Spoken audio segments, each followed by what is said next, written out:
достар, менің атым Алинур. Біз өткен сабақта салыстыруды үйренген болғанбыз. Бүгін біз достар ұзындық өлшемдерін өтетін боламыз. Ең кіші ұзындық өлшем бірлігі ол миллиметр, одан кейінгі сантиметр, одан кейінгі дециметр. Достар, бүгін біз осы үш өлшем бірлігін өтетін боламыз. Миллиметр ол м-мен жазылады, міне мынандай. Ал сантиметр ол с-мен жазылады, міне. Ал дециметр д-мен жазылады, міне.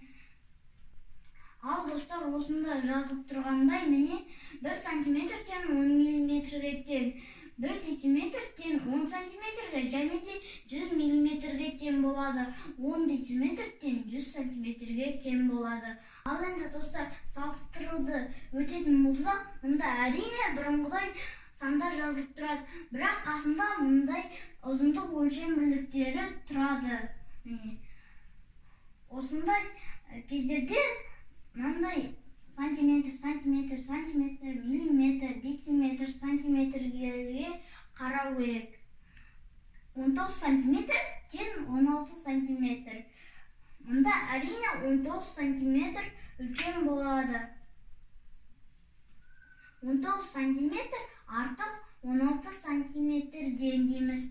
1 сантиметр 9 миллиметр дейміз. Мұнда жазылып тұрғандай 1 сантиметр тең 10 миллиметрге тең болады. Сол үшін де 1 сантиметр үлкен болады. 1 сантиметр артық 9 миллиметр дейміз. Ал енді достар, үшінші есепке келетін болсақ, 3 дециметр 30 сантиметр деп тұр. Мұнда әрине 30 сантиметр үлкен болмайды, өйткені мұнда жазылып тұрғандай 1 дециметр тең 10 сантиметрге тең болады. Сондықтан да біз тең таңбасын қоямыз. Ал енді достар, сенде де осы ұзындық өлшем бірліктерін түсінген деген ойдамын. Егер де түсінбеген жағдайларыңыз болса, онда менің комментарийіма жазып кетіңіздер. Ал енді достар, мен сіздерге осы үй жұмысын 5 есеп бердім. Сіздер осыны үйлеріңізде, дәптерлеріңізге шығарып, менің келесі видеомды қараңыз. Сол жерде мен осыны сіздерге көрсетемін.